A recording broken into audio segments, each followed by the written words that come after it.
గద్వాల జిల్లాలో కేటీఆర్ సభపై అలంపూర్ మాజీ ఎమ్మెల్యే సంపత్ కుమార్ ఘాటు వ్యాఖ్యలు చేశారు. అలంపూర్లో గెలిచిన ఎమ్మెల్యే ఎమ్మెల్సీలకు అభివృద్ధిపై ఆలోచన లేదని, శాడిస్ట్ రాజకీయాలు చేయటమే తప్ప ప్రజా సమస్యలపై అవగాహన లేదని మండిపడ్డారు. నిన్నటి గద్వాల పర్యటనలో కేటీఆర్ గారు తీర్మానాల సాక్షిగా మా గద్వాలలో మాట్లాడిన తీర్మానాల ప్రతిష్టను, నడిగడ్డ ప్రతిష్టను మంటగలిపే విధంగా మాట్లాడింది. తీర్మానాలకు చరిత్ర ఉండే, కానీ అటువంటి తీర్మానాలని అబద్ధాలకు అడ్డగా అర్ధసత్యాలకు విజయంగా చేసి మా నడిగడ్డ పరువును ప్రతిష్టను దిగజార్చిపోయాడు. మాట్లాడుతున్నాడు. నేను ఒక మిత్రుడు ఏ ముఖం పెట్టుకొని వస్తామని నేనే అడిగిన, ఏ ముఖం పెట్టుకొని వస్తూ చేశారు. సమాధానం చెప్పలే.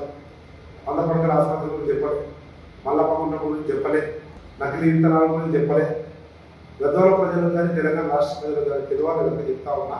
చాలా విషయాలు ప్రస్తావించింది. సంక్షేమ అభివృద్ధి అని ఏ సంక్షేమం చేసిండు, ఏ అభివృద్ధి చేసింది అనేది 2 సంవత్సరాల కాంగ్రెస్ పరిపాలన, 10 సంవత్సరాల బీఆర్ఎస్ పరిపాలన అదే తీర్మానం సాక్షిగా చర్చ పెట్టడం, మీకు లెఫ్ట్ రైట్ మంత్రాలను నుంచి శాడిస్టు ఫ్యూడల్ ఐడియాలజీతో గెలుస్తూ పోతారు తప్ప అభివృద్ధి సంక్షేమం మీద వాళ్ళకి తెలియదు, అవగాహన కూడా లేదు కనుక వాళ్ళు చెప్పలేరు, వాళ్ళతో కాదు.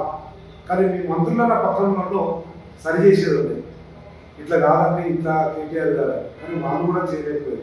నిన్నటి గద్వాల పర్యటనలో కేటీఆర్ గారు తీర్మానాల సాక్షిగా మా గద్వాలలో మాట్లాడిన తీర్మానాల ప్రతిష్టను, నడిగడ్డ ప్రతిష్టను మంట